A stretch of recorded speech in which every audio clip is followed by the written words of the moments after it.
कपड़े धोने वाली बहू। शादी के पहले से ही विभा को कपड़े धोने का बड़ा शौक था।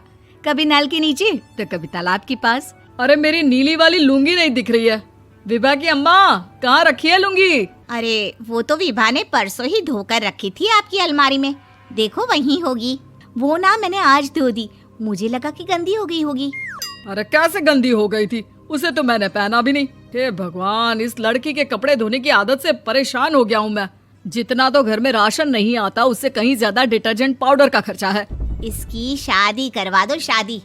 जाए अपने घर में ही करे काम, फिर चाहे घर के कपड़े धोने हो या पूरे गांव के। हाँ ठीक बोल रही हो, देखता हूँ मैं कोई लड़का। वो दिन भी आ जाता है जब विभा को देखने लड़के वाले आ जाते हैं। लड़की मुझे अच्छी लगी। होने वाली सास कहती है, बेटी अगर कुछ पूछना है तो पूछ लो। वैसे तो हमारी लड़की बहुत ही शर्मीली है, जो बोल दो वो मान लेती है, इसे क्या पूछना होगा। अरे कैसी बात कर रही हो माँ, मुझे इन लोगों के घर रहना है, सवाल तो कई है। हाँ हाँ बेटा, पूछ लो ना, क्या पूछना है। आप लोगों के घर कपड़े कौन धोता है? सास का मुंह बन जाता है। देखो, अगर तुम ये कहना चाहती हो कि तुम्हें कपड़े धोने नहीं आते तो सुन लो, कपड़े मैं ही धोती हूँ, लेकिन तुम्हारे आ जाने के बाद मैं रुमाल तक नहीं धोऊंगी। अरे चुप रहना भाग्यवान, बहू बेचारी घर आई नहीं, उसे डराना शुरू कर दिया। वो क्या है ना बिटिया, अभी तक तो ये कल्लू की माँ ही धोती थी, लेकिन अब तुम्हारे पापा तो दहेज में वॉशिंग मशीन देंगे ही। तभी विभा की माँ बोल पड़ती है, सवाल भी पूछा तो क्या। वैसे भाई साहब, मशीन की तो फिर भी कपड़े धोने की कैपेसिटी होती है। मतलब जो बिटिया दे रहे हैं ना विभा, इसे कपड़े धोने का बहुत शौक है। ये आप लोगों के क्या, आस पड़ोस गांव मोहल्ले सबके कपड़े धो दे और उफ तक ना करे। बाहर देखा नहीं आपने कितने कपड़े सूख रहे हैं? सब हमारी बिटिया ने ही तो धोए हैं। बस भी करो ना माँ, शर्म आ रही इतनी तारीफ सुनकर।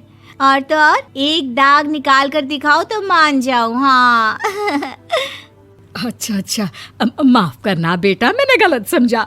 हमें तो रिश्ता बहुत पसंद है। और ऐसे जुड़ जाता है रिश्ता कपड़े धोने का शौक रखने वाली विभा का। उसकी शादी हो जाती है कोयला फैक्ट्री में काम करने वाले कल्लू के साथ। शादी के बाद अचानक विभा चिल्लाती हुई सास के पास आती है। सासू माँ, अरे सासू माँ कहाँ है आप? ये तो धोखा है, धोखा दिया आप लोगों ने मुझे। इसे ससुर के चक्कर के बारे में पता चल गया। अरे तो उसमें तुझे क्यों धोखा मिला है? अरे नल में पानी नहीं आता, कपड़े कैसे कब धुलेंगे? अच्छा, तू पानी नहीं आ रहा उसकी बात कर रही है। तो आपने क्या सोचा? कुछ नहीं। अच्छा, तेरी माँ ने कहा था कि कपड़े धोने का शौक है तुझे, याद आया मुझे। शौक बोलकर कपड़े धोने वाले मेरे जुनून को कम ना आके सासू माँ, कपड़ा धोना मेरा गुरूर है। तभी पति भी वहाँ आ जाता है। अभी मैंने इसे सनी देओल की फिल्म दिखाई है, उसी के डायलॉग मार रही है माँ। अच्छा सुन, साफ साफ बता रही हूँ, पानी सुबह 4 से 6 और शाम को 10 से 12 आता है, समझी? विभा टाइमिंग सुनकर हैरान हो जाती है। ये क्या भूतों का मोहल्ला है?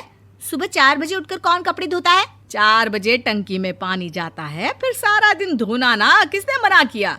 अरे कैसी बात कर रही हैं? 200 लीटर की टंकी में कितने कपड़े धो लूंगी मैं? सुबह ही उठ जाऊंगी मैं। अब क्या था, विभा सुबह 4 से लेकर रात के 12 बजे तक कपड़े ही धोती रहती। एक रोज सास पड़ोस से निकलकर कहीं जा रही होती है कि साथ वाली कहती है, हाँ कल्लू की माँ, जरा ये बताओ कि 2 साड़ी है, 2 ब्लाउज और एक पेटीकोट और एक नाड़े वाला लंबा कच्छा।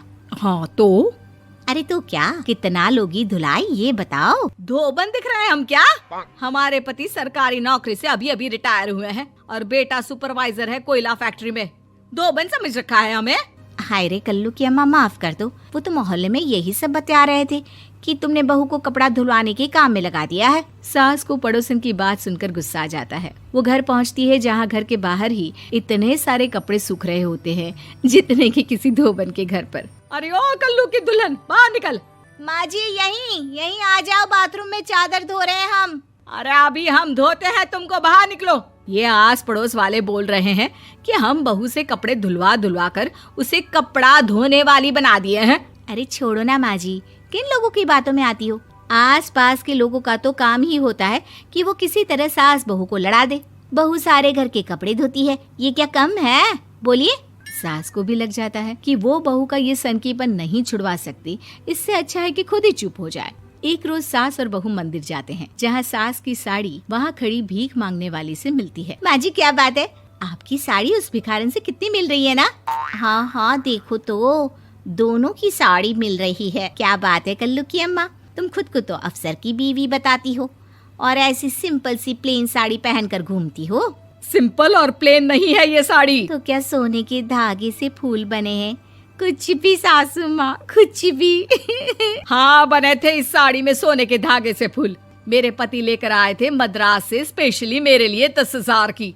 ताहे भाई साहब इस भिखारन के लिए भी सेम टू सेम साड़ी लेकर आए होंगे 10,000 की। सास उस वक्त तो कुछ नहीं कहती, लेकिन बहू के साथ घर आती है और अलमारी से एल्बम निकाल कर लाती है। ये साड़ी देख रही है, ये वही साड़ी है जिसे मैंने अभी पहना था। इस साड़ी में ये जो चमकदार फूल दिख रहे हैं ना, ये सोने के धागों से काटे गए हैं। लेकिन तू लोकल वॉशिंग मशीन ब्रश से घिस घिस कर सारे फूलों को निकाल कर साड़ी प्लेन कर दी। मुझे माफ कर दीजिए सासू माँ। और तो और, जब मैंने तुझे तेरी गलती के लिए कुछ नहीं कहा, लेकिन तूने तो सबके सामने मेरा मजाक ही बना दिया। क्यों? बहू को समझ में आ जाता है कि अब से उसका कपड़े धोना बंद।